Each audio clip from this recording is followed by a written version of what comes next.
या आपके नंबर आपके अपने हैं, ठीक है, आपकी कैलिबर को शो कर रहे हैं, आपने कितना मेहनत की उसको शो कर रहे हैं। दूसरों के नंबर से आपके नंबर पर क्या इफेक्ट पड़ने वाला है, ठीक है। तो individually it is your marks, तो आपको अपने मार्क्स पे ध्यान देना चाहिए। किसी सब्जेक्ट में ड्रास्टिकली कम हो गए हैं तो ट्राई टू इम्प्रूव इट, ठीक है ना। पर किसी के मेरे से ज़्यादा आ गए, ये सोच बहुत गलत है। और आगे क्या होने वाला है इसके बारे में तो आपको पता ही नहीं है। आप अभी अपने जीवन के कुल 18 साल, कोई 17 साल बिताए हैं, ठीक है। आपने अपनी लाइफ या उन लोगों को नहीं देखा जो एक्सपीरियंस्ड है, ठीक है। वो लोग आपको बताएंगे कि उनके क्लास के टॉपर आज उनसे पीछे हैं, ठीक है। तो आप ऐसा बिल्कुल नहीं समझना कि आपके क्लास का कोई टॉपर है तो वो आपसे आगे निकल गया है, आप पीछे रह गए। इट इज़ नॉट सो, ठीक है ना। ज़िंदगी की इस पूरी रेस में आप देखोगे कि बहुत से लोग जो टॉपर्स होते हैं, ठीक है, वो किसी न किसी कारण से कहीं पिछड़ जाते हैं, और दूसरे जो बिल्कुल मीडियोकोर होते हैं, ठीक है, मिड लेवल में होते हैं, वो टॉप पे पहुंच जाते हैं। मैनी एग्जाम्पल्स आर देयर, है ना। अब मुझे पढ़ाते पढ़ाते 25, 26, 28 साल होते आ गए, ठीक है ना। 92 से पढ़ा रहा हूँ, यू कैन काउंट। तो इन 28 सालों में मैंने देखा है कि बहुत से स्टूडेंट्स जो मेरे थे जो टॉप 95%, 94% लाते थे, उस समय तो 85% पे टॉपर होता था, ठीक है।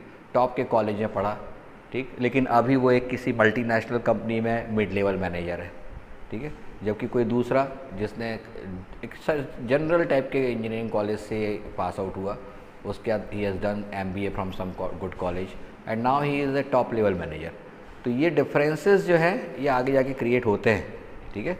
आप इन शॉर्टकट एक दिन के रिजल्ट से अपने लॉन्ग टर्म की लाइफ को अफेक्ट मत होने देना, ठीक है। ये मैं इसलिए बोल रहा हूँ क्योंकि your result is very near.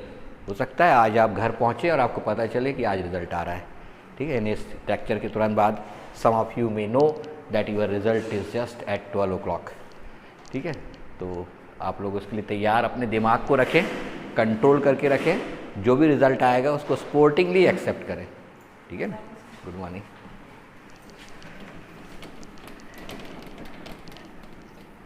लंबी रेस के घोड़ा बनने की कोशिश करें, ठीक है, ना कि शॉर्टकट अभी अपने टॉप कर लिया, ठीक है, और फिर आगे जाकर के उसका इफेक्ट नहीं हुआ अपने ऊपर। कोई बहुत सारी चीज़ें हैं, ठीक है। अपन बाद में उनको सबको सोचेंगे, विचार करेंगे, ठीक है। आप लोग पर्सनली मुझसे बात कर सकते हैं। कोई डिप्रेशन लग रहा हो, ठीक है, तो डिप्रेशन का मेन कॉज जो होता है वो jealousy with other people, other students होती है, ठीक है। ये सारे जितने भी मनोचिकित्सक हैं उनका कहना है कि सबसे बड़ा कारण जेलसी है, ठीक है। आप अपने आप से इम्प्रूव करने की कोशिश करने वाले बहुत कम इक्के दुक्के मिलेंगे, ठीक है। Most of the students think that अरे दूसरे के ज़्यादा आ गए, मेरे कम आ गए, या उसने कुछ पढ़ा ही नहीं था, उसके इतने नंबर आ गए, और मैंने साल भर इतना रात भर बैठ के पढ़ा, मेरे नंबर नहीं आए, ठीक। तो ऐसा नहीं है, ठीक। आपके मार्क्स का थोड़ा सा कम होना या किसी दूसरे के मार्क्स के ज़्यादा बढ़ जाने से आपकी कैलिबर और ये आप नहीं बदलते, ठीक है। मिरर, कुछ लोग बोलते हैं रिजल्ट्स जो होते हैं मिरर होते हैं, लेकिन उनके लिए मिरर होते हैं जो पहली बार आपको देख रहे हैं, ठीक है।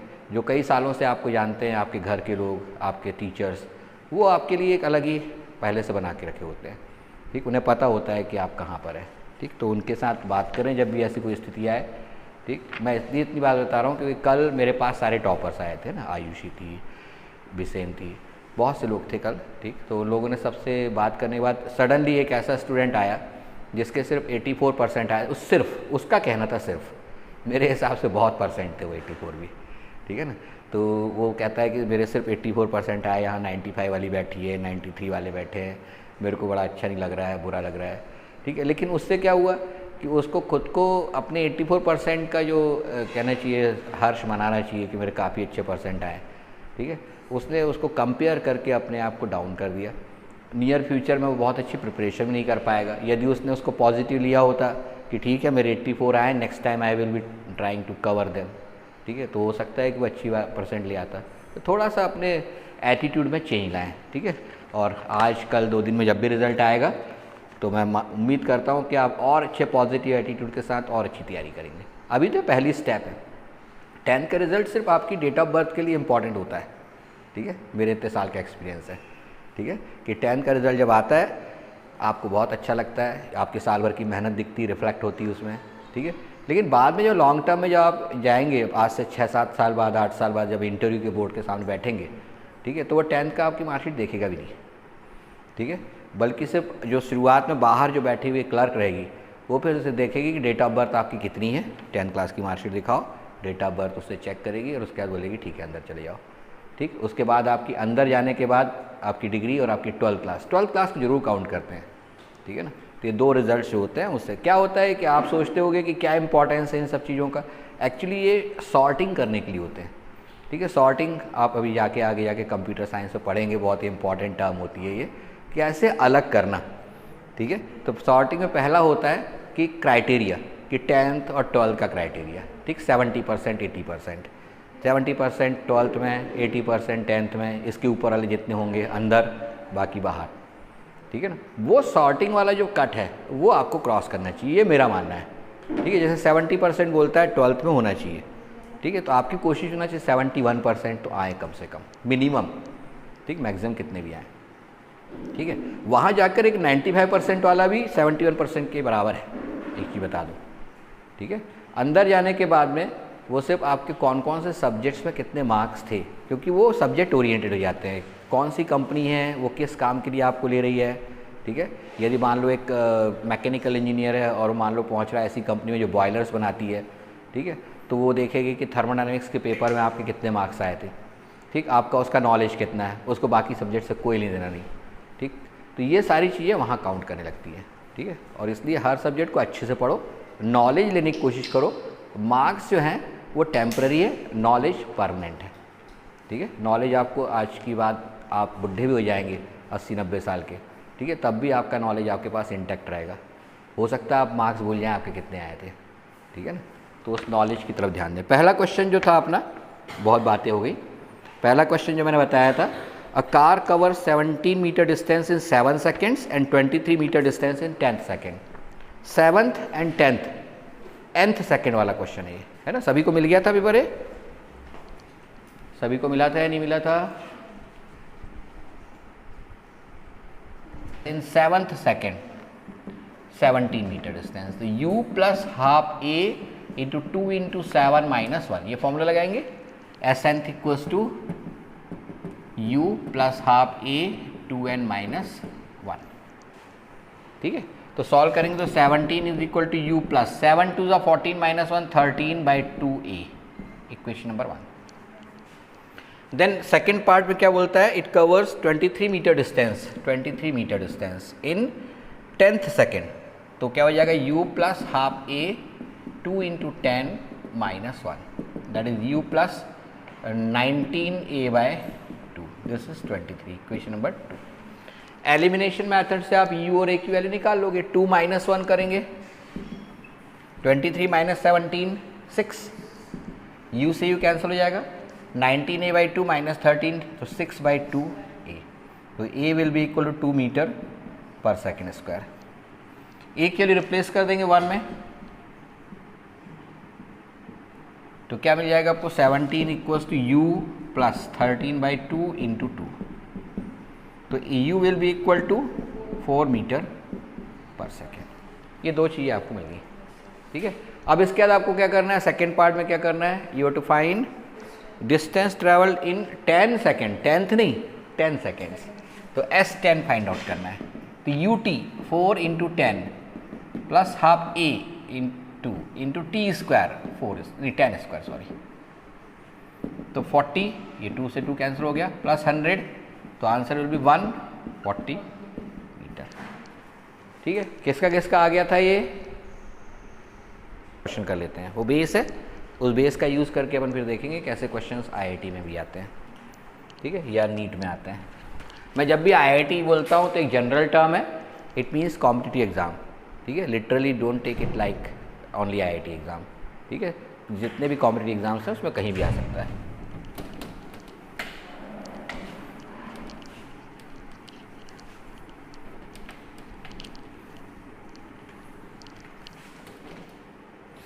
A stone is falling freely from some height, then find ratio of distances covered in 1st second, 3rd second and 5th second respectively. S1 ratio S3 ratio S5 ये पूछा है।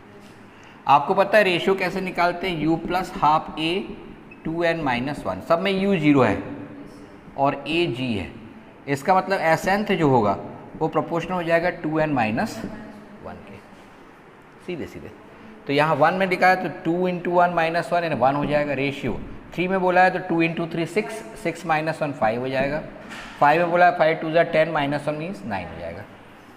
1:5:9 ये आंसर हो जाएगा। ठीक है, किसका किसका आ गया था ये? अब ये देख रहे हो आप कितना इजी हो गया था, है ना। वेदांत का आ गया था, यश का आ गया था। ठीक, बहुत इजी हो गया था।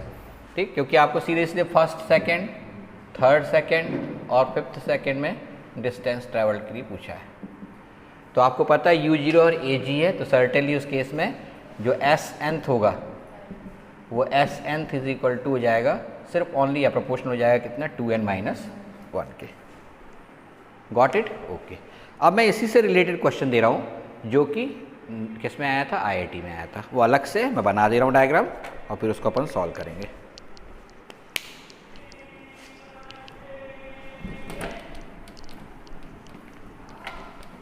ये 2-3 तरीके से अलग अलग बुक में दिया हुआ है ना। मैं पहला टाइप ले रहा हूँ। एक वर्कशॉप है, बहुत बड़ा हॉल है।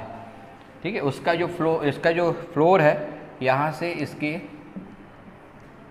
जो छत है उसकी ऊंचाई 5 मीटर्स है। ठीक है, फ्लोर हो गया और ये रूफ हो गया। Distance between them is 5 metres. ठीक है, there is a small hole in the roof so that water droplets are falling through this hole drop by drop in equal time intervals. ठीक है, water is falling through this hole drop by drop in equal time intervals. ठीक है, when first droplet reaches to the ground first, then fourth droplet is about to fall. कौन सी कहाँ पहुँच गई है? ये पूरी में डायग्राम में थोड़ा सा यहाँ, ये फर्स्ट वाली यहाँ पहुँच गई, first droplet. At that instant fourth droplet is about to fall. Question is that find position of second and third droplet. ठीक है, find position of second and third droplet from floor. ठीक है, आपको पता है कि फर्स्ट ड्रॉपलेट यहाँ पहुँच गई तो सेकंड उसके पीछे यहाँ कहीं होगी और थर्ड उसके पीछे कहीं यहाँ होगी। ये सेकंड ड्रॉपलेट है, ये थर्ड ड्रॉपलेट है। ठीक है, इक्वल टाइम इंटरवल्स में आ रही है। Suppose equal time interval t का है, t सेकेंड्स। तो ये फर्स्ट ड्रॉपलेट जब यहाँ से गिरना शुरू होगी तो यहाँ ये थर्ड ड्रॉपलेट यहाँ तक t टाइम में पहुँची होगी, ये यहाँ से यहाँ तक t टाइम में पहुँची होगी और ये भी यहाँ से यहाँ तक t टाइम में पहुँची होगी। इक्वल टाइम इंटरवल्स हैं। ठीक है, they are following with equal time intervals. तो total time of travel is 3t। जो एलोबरेट मेथड है उसमें हम क्या करते हैं, 3t टाइम लेकर के s5 मीटर दे करके u0 लेकर के और एक्सेलरेशन g लेकर के t के रिलेशनशिप निकाल लेते हैं। ठीक, और फिर उसके लिए एक एक टाइम इंटरवल की डिस्टेंस फिर कैलकुलेट करते हैं। बहुत लंबी मेथड है। ठीक है, उससे शॉर्टकट इक्वल टाइम इंटरवल्स में जो रेशियो होते हैं, रेशियो ऑफ डिस्टेंसेस ट्रैवल्ड, यहाँ लिख देता हूँ मैं, ये आपको पता है, ratio of distances traveled in equal time intervals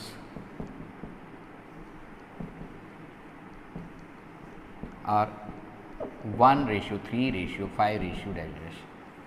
ठीक है, कंडीशन क्या है कि u मस्ट बी 0 जो है यहाँ पर। ठीक है, तो उस कंडीशन में ये t टाइम इंटरवल में सपोज उसने s1 डिस्टेंस ट्रैवल किया है तो उसके अगले t टाइम में 3s1 डिस्टेंस ट्रैवल करेगा और उसके अगले t टाइम इंटरवल में 5s1 डिस्टेंस ट्रैवल, क्योंकि रेशियो क्या है 1:3:5 का है। ठीक है, तो पहले सेम टाइम इंटरवल में उसने s1 डिस्टेंस ट्रैवल किया, अब उसकी स्पीड इंक्रीज होती जा रही है क्योंकि एक्सेलरेटेड है वो, तो अगले सेम टाइम इंटरवल में ज़्यादा डिस्टेंस ट्रैवल करेगा तो इट विल बी 3s1 और उसके अगले टाइम इंटरवल में इट विल कवर 5s1। ठीक, तो ये 5s1 रहेगी, ये 3s1 रहेगी और ये s1 रहेगी। तो नेट डिस्टेंस कितनी हो गई? Net distance equals to s1 plus 3s1 plus 5s1 and equals to 5 metres. तो कितना जाएगा? 9s1 is equal to 5। So s1 is equal to 5/9 metres. ये मिल गया। अब पोजीशन ऑफ सेकेंड ड्रॉपलेट बोला है, पोजीशन ऑफ सेकेंड ड्रॉपलेट। ठीक है, कहाँ से? फ्लोर से। वो कितनी हाइट पर है? 5s1। S1 के लिए आपने 5/9 निकाली, तो 5 × 5/9 मीटर्स, दैट इज 25/9 मीटर्स। और पोजीशन ऑफ थर्ड ड्रॉपलेट कितनी, 5s1 + 3s1, that is 8s1, that is 8s1, that is 8 × 5/9, that is 40/9 metres. ये उनकी पोजीशन होगी। ठीक, अब 10 ड्रॉपलेट दे दो, 15 दे दो, उसमें कोई फ़र्क नहीं पड़ता, you know it's method, you can calculate. ठीक है, फिर से रिपीट कर दूँ। ठीक है, पहले तो मुझे बताओ कितने लोगों को ये बात समझ में आई है तक। ठीक है, और आपने देखा टाइम इंटरवल जो लगा आपको, वो उसी समय दूसरी बूंद गिरने लगी है। पहली बूंद यहाँ पहुँची है और दूसरी बूंद अबाउट टू फॉल है, तो आपने क्या टाइम कैलकुलेट कर लिया कि वो टी है। अब दोनों की दोनों एक साथ नीचे गिर रही हैं। ये जब यहाँ पहुँची और ये वाली यहाँ पहुँच चुकी है, तब आपने देखा तीसरी भी बूंद गिरने को है। तो अब ये इतने और कितने टाइम में उसने ये डिस्टेंस ट्रेवल किया, टी टाइम में किया है, तो टी और फिर ये टी। और जब ये पहुंची यहाँ पर तो पता चला कि चौथी वाली अबाउट टू फॉल है। तो सीधी बात है कि टोटल 3 टी टाइम लगा उसको, T plus T plus T. ठीक है, 3 टी टाइम लगा। 3 टी टाइम में कितनी डिस्टेंस ट्रेवल किया उसने, 5 = 0 + ½ g × 3t²। एक मैथड ये है जो मैं पूरी बता दे रहा हूँ। तो इससे आप क्या करोगे, 10/9g ये मिल जाएगा आपको t², सिंप्लीफाई करने के बाद। ठीक, अब आप पता लगाना चाहते हो कि ये पहले टी टाइम इंटरवल में जो S1 डिस्टेंस है वो कितनी है। ठीक है, तो उसके लिए आपने क्या करना है, S1 = ut तो 0 हो गया, +½ g, और t² के लिए सीधे लगोगे 10/9 g से g कैंसिल हो गया। ठीक है, यहाँ 9/2 था ना, एक मिनट यहाँ कोई गलती हुई है क्या, ये 2 5 10 / 3² 9g। ठीक है, यहाँ पर ½ g × t², t² के लिए 10/9g, तो कितना हो गया, 10/18 या 5/9 मीटर। ये किसकी वैल्यू होगी, S1 की, यहाँ से यहाँ तक की। तो ये जो ड्रॉपलेट है कौन सी है, थर्ड ड्रॉपलेट, उसकी ज़मीन से यहाँ से कितनी होगी, 5 - 5/9। ठीक है, तो ये थर्ड ड्रॉपलेट की पोजीशन जो होगी वो 5 - 5/9, इनकी कितनी हो जाएगी, 40/9, जो हम निकाल चुके हैं। इतने कैलकुलेशन करने के बाद आपको निकालना पड़ेगा, उसमें भी अपने को 2-3 बार अपने ब्रेन को जो है वो सही रखना पड़ेगा कंट्रोल में।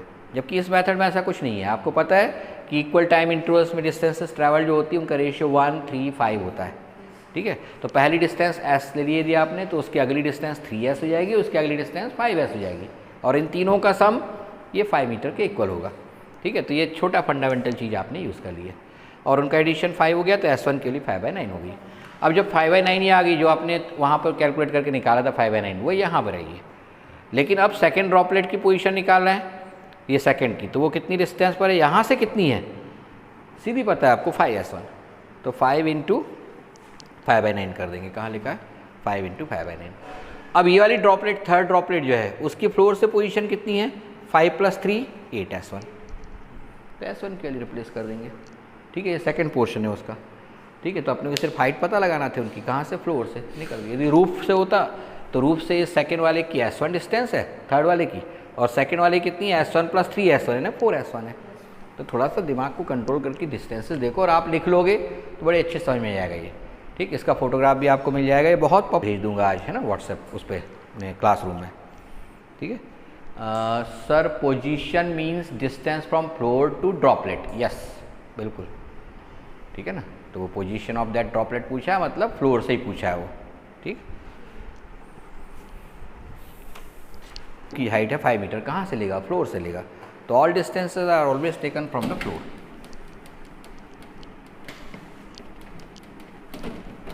तो ये 135 वाले फंडामेंटल पर एक क्वेश्चन हो गया है ना, जो आया था एग्जाम में। अब हमारा जो क्वेश्चन एक और जो अगला है उसको देखें। एक्चुअली क्या है, ये पहला चैप्टर जो है ना, 1 dimensional motion, primarily numericals based है, क्योंकि आपके पास 3 ही फॉर्मूले हैं, first, second and third equation of motion, और एक ही nth सेकंड डिस्टेंस ट्रेवल्ड है। उसके बाद कुछ है ही नहीं उस चैप्टर में। ठीक है, तो under the influence of gravity किस तरीके से फॉल होता है ये दिया हुआ है, तो उसके क्वेश्चंस हैं, तो कोई बड़ी बात नहीं है ना। तो क्वेश्चन नंबर 3 कर रहे हैं, बड़े इंटरेस्टिंग क्वेश्चन है ये। ठीक, एक बैलून है, अब जस्ट इमेजिन करो, बैलून कौन सा वाला, जो ऊपर उड़ता है भाई, है ना, उसमें आपको पता है लाइट एयर्स या लाइट गैसेस यूज़ करते हैं, लाइक हीलियम प्लस हाइड्रोजन, ठीक है। तो उसको ब्लोअर से ब्लो करते हैं, जैसे जैसे उसके अंदर ऑक्सीजन उसकी जो गैसेस हैं उनका क्वांटिटी बढ़ती जाती है, ठीक है, वो लाइट वेट होते जाता है, और by Archimedes principle an upward thrust start to act on it, ठीक। And due to that upward thrust it starts to move up, क्योंकि अपवर्ड थ्रस्ट है उसके वेट से ज़्यादा हो जाता है। वेट किसी भी चीज़ को ऊपर उठाना है तो क्या करते हो, you apply a force which is larger than its weight, ठीक है। तो जैसे आपको बोला जाए कि एक छोटा सा टेबल उसको उठा दो, certainly you will apply force more than its weight, it get lifted. यदि आपको बोला जाए कि बहुत बड़ा ट्रंक है उसको उठाना है तो it will be very difficult, क्योंकि आपके पास इतनी ताकत नहीं है। तो you generally try to apply a force along the horizontal so that it gets slided from one place to another, ठीक है। तो ये अपनी फोर्स कितना लगा सकते हो उसके ऊपर डिपेंड करता है, ठीक है। यहाँ पर जो अपन बात कर रहे हैं कि एक बैलून है, वो बैलून ऊपर मूव कर रहा है, ठीक है, ये अपवर्ड मूव कर रहा है, और उसका एक्सेलरेशन दिया उसने, acceleration is 1 metre per second square, ये नेट एक्सेलरेशन जिससे ऊपर उड़ रहा है वो, ठीक है। और when it is at a height of 80 metres from surface of earth, यहाँ से जब कितनी हाइट पर है वो 80 मीटर्स पर, यहीं से उड़ना शुरू किया होगा तो u इज इक्वल टू कितना रहा होगा उसका 0। तो 80 मीटर हाइट के बाद में अपन पता लगा लेंगे कि उसकी वेलोसिटी कितनी है। All of the objects which are inside the balloon will also move with the balloon with the speed of the balloon. जितनी भी चीज़ें उसके अंदर है उनकी स्पीड वही होगी जो बैलून की। आप ट्रेन के अंदर बैठे रहते हो तो आपकी स्पीड कितनी होती है, ट्रेन के बराबर ना। आप तो रेस्ट में हो, ठीक है, आपको लग रहा है आपके अराउंड जितने लोग हैं उनके रिस्पेक्ट में आप रेस्ट पर हो, but actually you are moving from one place to another, तो your speed is same as that of the train. जो कल परसों किसी ने सिक्के वाला क्वेश्चन पूछा था, ठीक है, उसका जवाब भी यहीं पर मिल जाएगा, ठीक है। तो आपको पता है कि जितने भी ऑब्जेक्ट्स उस ट्रेन में हैं या बैलून में हैं उनकी स्पीड वही होगी, that is of the train of the balloon. तो आपको ये भी निकालनी होगी। जैसे ही आपने किसी बुक को ड्रॉप किया तो सीधे नीचे नहीं आएगी, it will start to move up with this velocity, and after covering a certain distance due to acceleration minus g, its final velocity will become 0 and then only it will start to return back। कल इस type के question किए थे अपन ने, ठीक है। अब यहाँ पर v की वैल्यू तो आप कैलकुलेट करके निकालोगे। यहाँ तक उसने पूछा क्या क्या आपको, how much time it will require to reach the ground, also find maximum height. मैंने बताया था कि यदि आपको how much time it requires to reach the ground निकालना हो तो शॉर्टकट ट्रिक होती है v अपवर्ड है, तो डाउनवर्ड में आप उसको क्या लेते हो -v, और इतनी डिस्टेंस लेकर के सॉल्व कर लेते हो। याद आया, कल बताया था मैंने। तो पहला तो आपको लॉजिक, पहली चीज़ तो आपको v कैलकुलेट करना है, यू मस्ट फाइंड v। तो उसके लिए यहाँ के आंकड़े यूज़ करेंगे, कौन से, v square is equal to u square plus 2as। ये किसके बीच में लगाया आपने, o टू a, ठीक, और a से b है और फिर वापस आएगा फिर से o पर। तो इसमें v स्क्वायर कितना निकालना है आपको, u स्क्वायर 0 स्क्वायर है plus 2a is 1 and s is 80, तो 160 ये v स्क्वायर। इसको ऐसे ही रहने दो, सॉल्व मत करो, ठीक है। दिस इज v स्क्वायर, ठीक है, क्योंकि आपको वहाँ पर भी v स्क्वायर की जरूरत पड़ने वाली है। v की वैल्यू यदि कैलकुलेट करना ही है तो √160 हो जाएगा, ठीक है, which will be 4√10 metre per second, ये v है, ठीक है। अब आपको निकालना मैक्सिमम हाइट, तो यहाँ से यहाँ तक की आप हाइट h निकाल लो। तो उसके लिए between a to o, a to b आप अप्लाई करेंगे कौन सा, v square is equal to u square plus 2as again a to b। पर b की स्पीड है ना, फाइनल स्पीड कितनी होगी 0, यहाँ की स्पीड v स्क्वायर है plus 2a is now -10 and h find out करना है। तो इसको ले आओ 20h is equal to v square कितना है आपके पास 160, तो h की वैल्यू कितनी हो जाएगी 8 मीटर्स। तो मैक्सिमम हाइट कितनी हो जाने वाली है, maximum height will be 80 plus 8 that is 88 metres. क्या इक्वल है वो, ठीक है। तो ये अपने को आगे किसकी वैल्यू, मैक्सिमम हाइट है ना, पहला पार्ट हो गया। उसने पूछा था कि also find maximum height above where the book will reach, the book will reach to a height of 88 metres. अब टाइम कैलकुलेट करने के लिए आप लॉन्गिश मेथड यूज़ कर सकते हो, यहाँ से यहाँ का टाइम निकालो फिर वापसी का, मैं डायरेक्ट कर रहा हूँ, ठीक है। आपने v को -v ले लिए, ठीक है, तो u is equal to -v that is -4√10 metre per second. ये किस कहाँ से कहाँ ले लिए, a टू o वापस जब जा रहा था, और एक्सेलरेशन की वैल्यू ले लिए +10 metre per second square, s is equal to only 80 metres. ठीक, इसको लेकर आप फिर से s is equal to u t plus half a t square लगा दोगे। तो 80 equals to u t means -4√10t plus half a is 10 into t square. ठीक है, 2 से 5 टाइम्स कैंसिल हो गया। ठीक, आप इसको लिख सकते हो 5t square -4√10t and -80 equals to 0। इससे आप t कैलकुलेट करेंगे। ठीक है, t की वैल्यू कितनी हो जाएगी, t विल बी -b यानी 4√10 प्लस माइनस √b स्क्वायर यानी 160 -4ac 5 into -80 upon 2a means 10। अब इसको सिंप्लीफाई, इसमें मैं सिर्फ प्लस साइन लूँगा क्योंकि टाइम कभी निगेटिव नहीं होता। तो 4√10 प्लस 160 प्लस कितना हो जाने वाला है, 8 पंचे 40 गुणे 4 1600 1600, तो ये 1760 हो जाएगा अपॉन 10। 1760 इसको आप लिख सकते हो कितना, 16 का डिवीज़न करोगे तो 16 इंटू 110। ठीक है, तो 4√10 प्लस 4√110 अपॉन 10 ये जाएगा। ठीक, और 4/10 निकाल लोगे और √10 भी निकाल सकते हो आप। तो अंदर कितना बचेगा, 4/10 √10 निकाल लिया है तो 1 प्लस यहाँ से √11, ये आंसर आ जाएगा।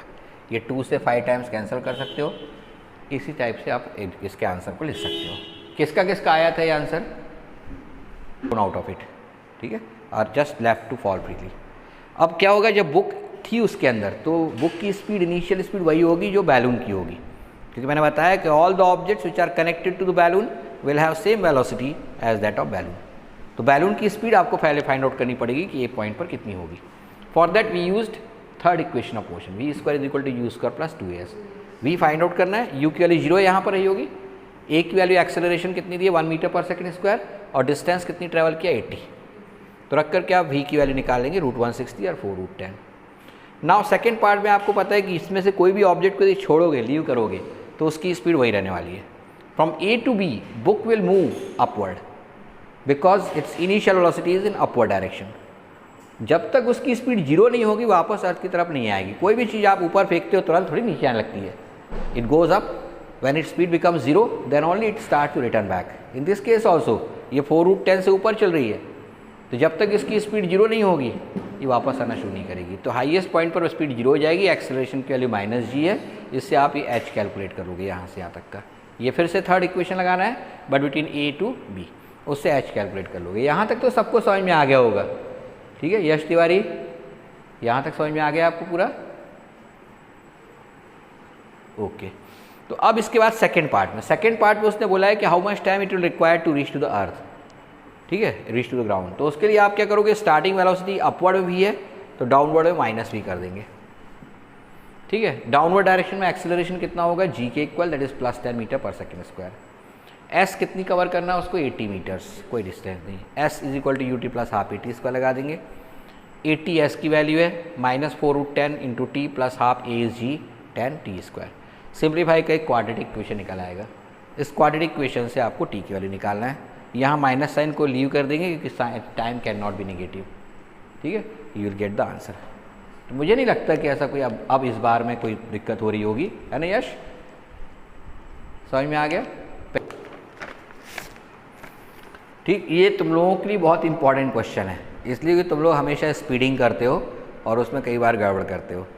एक कार है वो 50 किलोमीटर पर आवर से मूव कर रही है, ब्रेक्स अप्लाई करते हैं so that it stops after covering a distance of 100 metre. 100 metre distance travel करके रुक जाती है। अब उसने क्या किया, कार की स्पीड को डबल कर दिया, सेम ब्रेक्स आर अप्लाइड, तो अब कितनी डिस्टेंस ट्रेवल करके रुकेगा, दैट इज़ द क्वेश्चन। ठीक, और इसका जो आंसर आएगा वो आपको सरप्राइज़ करेगा, और इसलिए बोलते हैं कि स्पीडिंग नहीं करना चाहिए। ठीक, तो पहले समझ लें क्या होने वाला है। वेलोसिटी को डबल करने से जो डिस्टेंस ट्रेवल्ड है बिफोर स्टॉपिंग वो कितने टाइम से इंक्रीज़ होने वाली है, ठीक, वो देख सकते हैं आप। पहले तो फर्स्ट केस लेंगे, u is equal to 50 kilometre per hour, that is 50 into 5/18 metre per second. ठीक है, जो भी होगी वैल्यू, और उसको रुकना होता है v की वैल्यू कितनी हो जाएगी, 0। क्या हो गया, डिस्टेंस ट्रेवल्ड कितनी है बिफोर स्टॉपिंग इज 100 मीटर्स, ठीक। और आपको इससे क्या चीज़ कैलकुलेट करनी चाहिए, एक्सेलरेशन, क्योंकि ब्रेकिंग जब भी करते हैं तो एक्सेलरेशन रिटार्डेशन जो होता है वो कांस्टेंट होता है। आप ऐसा नहीं होता कि बहुत तेज़ दबा दोगे तो ज़्यादा ब्रेक लग जाएंगे, ये टोटली एक गलत कॉन्सेप्ट है आप लोगों का कि ब्रेक्स को आप हैवीली पुश करोगे तो ज़्यादा अप्लाई होगा, ऐसा नहीं होता है, ठीक है। It is unique, it is uniform, ठीक है। तो यहाँ पर आप s की वैल्यू इतनी ले रहे हो तो इससे आपको एक्सेलरेशन निकालना है, v square is equal to u square plus 2as लगा करके, v square is 0, u square is 250/18 whole square plus 2a and s is 100 metres. इधर ट्रांसफर करेंगे -200a is equal to 250/18 square. पढ़ रहे हैं दोस्तों क्वेश्चन नंबर 1, क्योंकि ये कैलकुलेशन करने कोई मतलब नहीं है, क्योंकि सेकंड केस में हमको रेशियो निकालना है कितनी डिस्टेंस एक्स्ट्रा ट्रेवल करेगा। अब आपने सेकंड टाइम में u को ट्वाइस कर दिए, 2 टाइम्स ऑफ 250/18, ठीक है, डबल स्पीड कर दिए। तो अब v तो 0 ही लेना है, इसमें आपको पता लगाना है s1 कितना ट्रैवल किया। दो मैथड बताऊंगा, एक और शॉर्टकट है, 0 square is equal to u square means 2 × 250/18 whole square plus 2a वैसे ही लगना है और s की वैल्यू निकालना है। इधर ले आएंगे तो -2as1 is equal to 2 × 250/18 whole square, equation number 2। 1 और 2 का डिवीज़न कर दो, 2 डिवाइडेड बाय 1, तो 2a से 2a यहाँ पर क्या था एक्चुअली, ये ऐसा भी लिख सकते थे 2a × 100 था, 2a से 2a कैंसिल हो जाएगा तो s1/100 is equal to 2 × 250/18 whole square upon 250/18 whole square, ये कैंसिल हो जाएगा। तो s1/100 equals to 2 square means 4, तो s1 इक्वल्स टू 400 मीटर्स। यानी आपने सिर्फ स्पीड डबल की है लेकिन डिस्टेंस जिसके बाद आप रुक रहे हो वो 4 टाइम्स हो गया है, ठीक है ना। और ये बहुत ही इंपॉर्टेंट पॉइंट है और इसलिए आपको हर जगह पर स्पीड लिमिट लिखी रहती है, ठीक है। स्पीड लिमिट इसलिए होती है क्योंकि वहाँ पर ट्रैफिक बहुत ज़्यादा है, उसे पता है कि लोग बहुत पास चलते हैं, ठीक है। तो आपके ब्रेक लगने के बाद आप टकराना नहीं चाहिए, इतनी डिस्टेंस मेंटेन होनी चाहिए, तो वहाँ स्पीड लिमिट लिखी रहती है। 2 तरीके की स्पीड लिमिट होती है, सिटी के अंदर एक स्पीड लिमिट अलग होती है और बात हाईवे पे जो होती है वहाँ टेक्निकल कॉजेज़ से होती है, जैसे कर्व्ड एरिया है, ठीक है, अभी अपन पढ़ेंगे नेक्स्ट चैप्टर में, तो वहाँ एक मैक्सिमम स्पीड से ज़्यादा स्पीड करोगे तो you will move and you will not cover the circular path completely but move on the outer edge and will fall there. यदि वहाँ पर गड्ढा होगा तो वहाँ घुस जाओगे। यदि कम स्पीड होगी तो कोई प्रॉब्लम नहीं, लेकिन ज़्यादा स्पीड होगी, ओवर स्पीडिंग करोगे, you are not able to complete the curved path, ठीक है। तो वो सारी चीज़ें टेक्निकल है, पर शहर के अंदर जो है वो डेंसिटी के हिसाब से, ठीक है, एरिया के हिसाब से स्पीड लिमिट्स होती हैं, ठीक है। और साथ ही साथ जो स्ट्रीट है उसकी नैरो कितनी है, वाइड कितनी है, इसके ऊपर होती है, ठीक है। और वहाँ ये डिस्टेंसेस आपकी स्पीड पर डिपेंड करती हैं कि आप कितनी डिस्टेंस जाकर रुकने वाले हो। हर गाड़ी की ब्रेकिंग स्ट्रेंथ डेफिनेट होती है, ठीक है, वो चेंज नहीं होती, ठीक। तो ये चीज़ बहुत इंपॉर्टेंट है। आप ट्वाइस स्पीड करोगे तो 4 टाइम्स, यानी आप सीधी सीधी बात समझ रहे हो कि S प्रोपोर्शनल U स्क्वायर है, ठीक है। मैं तो इसी को यूज़ करता हूँ। एक्चुअली मेरे पास एक फॉर्मूला होता है S1/S2 is equal to U1 square minus U2 square upon U2 square minus U3 square, यानी स्टार्टिंग वेलोसिटी U1 है यहाँ पर U2 हो गई और स्पीड डिस्टेंस कितनी ट्रेवल कर रहा है S1, फिर U2 से यहाँ तक U3 स्पीड हो गई, यहाँ डिस्टेंस कितनी ट्रेवल कर रहा है S2। तो ये S2 और S1 और S2 का रेशियो जो होता है, ठीक है, वो इस फॉर्मूले से निकलता है, ठीक है। ये बहुत ही इंपॉर्टेंट फॉर्मूला है, ठीक। ये ब्रेकिंग के लिए तो सीधा सीधा इससे यूज़ हो जाता है, लेकिन कई बार बोलता है कि स्पीड 10 से 5 हुई, ठीक है, तो डिस्टेंस ट्रैवल 100 मीटर थी, तो 5 से 0 होगी तो डिस्टेंस ट्रैवल कितनी होगी, जबकि यूनिफॉर्मली एक्सेलरेटेड है। तो सीधा इस फॉर्मूले को यूज़ करके वैल्यूज निकालेंगे, ठीक है। तो ये कुछ शॉर्टकट ट्रिक्स जो बताते जा रहा हूँ उनको नोट करते जाना रे भाई, ठीक है। Next question 5th, a stone is thrown vertically upward with 20 metre per second speed, after how much time it will return to earth. ये तो बहुत अच्छा इजी क्वेश्चन था, मेरे को लगता है each and everyone has done it, ठीक। किसने किसने नहीं किया, उसी ने नहीं किया होगा, इसने देखा ही नहीं होगा क्वेश्चन, ठीक है। अपवर्ड फेंका गया, वर्टिकली अपवर्ड, कितनी स्पीड से फेंका गया? 20 मीटर पर सेकेंड। तो हिमानी हाईएस्ट पॉइंट पर स्पीड कितनी हो जाएगी? क्यों? क्योंकि एक्सेलरेशन कितना ऐड कर रहा है? -10 मीटर पर सेकेंड स्क्वायर। जितना टाइम हाईएस्ट पॉइंट पर पहुंचने में लगता है उतना ही वापस आने में लगता है, ठीक है, यदि एयर रेजिस्टेंस नहीं ले रहे हैं अपन तो ऊपर जाने में कितना टाइम लग रहा है उसके लिए अपन कौन सा फॉर्मूला लगाएंगे भाई? v = u + at, सबसे सिंपल वाला, ठीक। v 0 हो गया है, u की वैल्यू 20 है, a की वैल्यू -10 है इंटू t, तो t = 2 सेकेंड। तो ऊपर जाने में 2 और वापस आने में 2, यानी कितना हो जाएगा टोटल टाइम? 4 सेकेंड। तो उसने ये पूछा था अपने को कि कितना टाइम बाद वापस लौटेगी और मैक्सिमम हाइट कितनी होगी, what will be maximum height. तो अब उसके लिए आप क्या लगा देंगे? कोई सा भी लगा सकते हैं। v² = u² + 2s बेस्ट है। v² = 0², u² = 20² + 2a = -10 × s। तो 20s = 20², कैंसिल हो गया, तो s = 20 मीटर। तो मैक्सिमम हाइट 20 मीटर। ये 11th क्लास में तुम लोगों के इस एग्ज़ाम में आता है शुरुआती इस टाइप के क्वेश्चन, ठीक है, तो वो तो बन ही जाएंगे। तो ऑल 5 क्वेश्चन हमने डिस्कस कर लिए, ठीक। आज आप लोगों को और 10 क्वेश्चन मिलने वाले हैं, ठीक, जो सॉल्व करेंगे आप। और कल हम सर्कुलर मोशन, नहीं अभी इसी में 2-3 चीज़ें छूटी, जैसे इंस्टेंटेनियस वेलोसिटी क्या होती है, ठीक है, देन एक्सेलरेशन को थोड़ा सा डिफाइन करने का रह गया है, और रिलेटिव वेलोसिटी इन 1 डायमेंशनल मोशन रह गई है, ठीक। तो इन 3 चीज़ों को कल कंप्लीट करेंगे, ठीक। कोई दिक्कत? रिज़ल्ट जैसा भी आए एन्जॉय इट, ठीक है। कम भी आएगा 1 नंबर, कोई गम नहीं, ठीक। आगे बहुत समय पड़ा है, ठीक, बहुत सारे अच्छे रिजल्ट लाएंगे। और ज़्यादा अच्छे आ जाए तो सबको मिठाई खिलाना, ठीक, मुझे मिठाई खिलाना ला करके, ओके। तो सी यू टुमारो एट 9 o'clock।